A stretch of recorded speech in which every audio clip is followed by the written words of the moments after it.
I didn't pick up Clan O'Connell because of the gameplay or because of the Celtic setting and inspiration. I think I've said before that I'm a huge Miyazaki fan, and the hand-drawn art style of Clan O'Connell reminded me of those films that I love. That alone was enough for me to give it a try. The game doesn't focus too much on story. You play as 3 siblings, an archer, a swordsman, and a strongman. Your goal is to save the father of the siblings from the mother of demons, whose name I won't even try to pronounce. She plans to use the Crown of the Stag to undo peace between the mortals and the Fae folk. You will travel through a variety of settings and battle various enemies on your journey. Let's break it down more and see if this could be a game for you. Welcome to my thoughts on Clan O'Connell and the Crown of the Stag.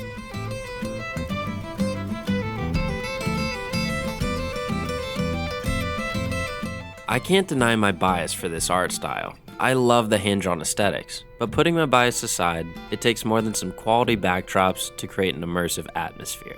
Clan O'Connell definitely missed the mark for the little details you may find during your playthrough, such as the ghouls feasting in the overworld of Infernax, but it makes up for this in other areas. For starters, the music is beautiful. I don't know much about Celtic mythology, so I couldn't tell you how accurate it is, but they do advertise it as being heavily inspired from Celtic culture.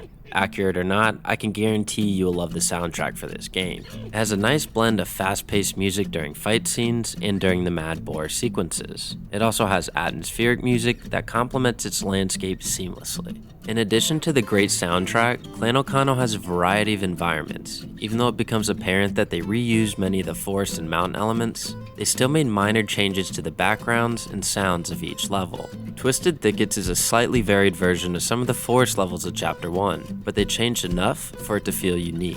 One of my personal favorite levels is the forest in the clouds, and the whole first half of the level was just the ambience. I appreciated this change of tune, and the natural sound of the environment helped immerse me within the game. And I felt immersed during most of the levels, and this was primarily due to the art style and the music. But it doesn't solely rely on this. It also has many gameplay aspects that are worth talking about, specifically the fun take on the puzzles.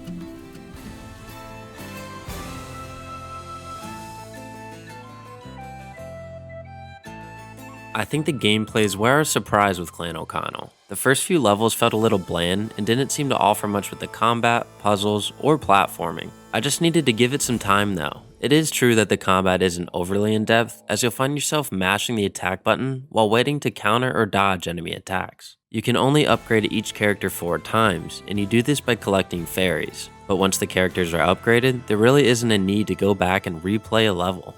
Each character has varied abilities and feels unique from one another. I found myself using Kill Cannon in most combat situations, as he is the most variety of attacks and most deadly counter. You can execute a dash attack with him and pull off a few different combos as well. However, some of the intense fight sequences did require me to use the other characters, whether it be to conserve health, to break a shield, or to shoot a distant enemy. The enemies offered enough variety by having plenty of flying enemies, sword and shield variants, as well as a few others. They also progressively became more difficult. I was happy to find that the game expects you to utilize all of your characters in combat, rather than solely relying on one.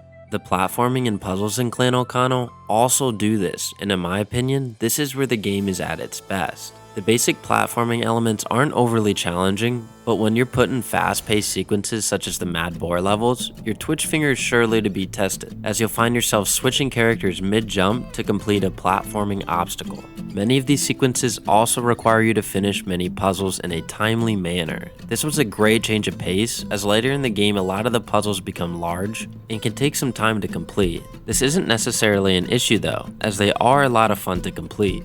You'll find yourself using each character's unique abilities when solving these puzzles, and there are platforming challenges mixed into them as well. Many of the puzzles involve creating pathways to move Haggish with a block or a sheep, as he is not as maneuverable as the other two. But the fun comes from the methods of opening these paths. You usually have to complete platforming challenges and or hit switches in specific orders to do this. The later puzzles will definitely have you stopping to think for a bit, which is always welcome for me. Overall, I had a great time with the gameplay of Clan O'Connell. Sure, the combat could be a bit choppy sometimes, but the challenge of it and variety in the platforming and puzzles make up for that. Something else that stands out with this game is the unique take it had with its boss fights.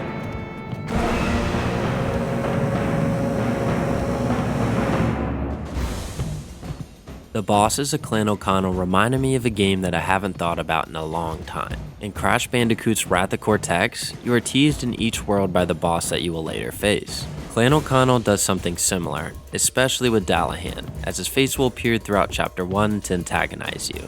This helped build anticipation for the fight, and it did not disappoint. He will come at you with a variety of attacks that will make you use all of your characters. The music does not disappoint either. One of my favorite themes in the game is actually Baylor's. Just have a listen for a sec.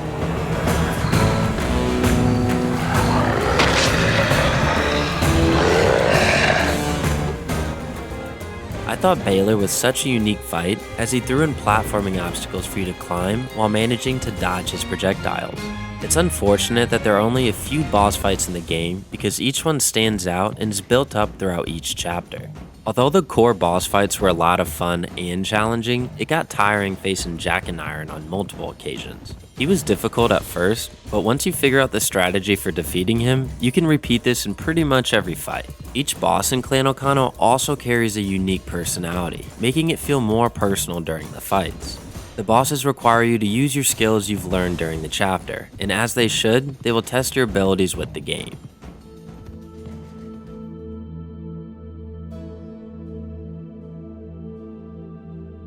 Clan O'Connell offers a hand-drawn art style with a variety of platforming challenges, puzzles, and environments.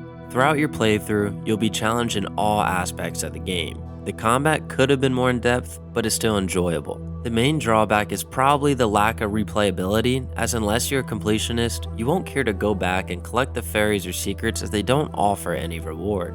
So if you're looking for a game with a great atmosphere, fun boss fights, and challenging platforming and puzzles, then I recommend checking out Clan O'Connell and the Crown of the Stag.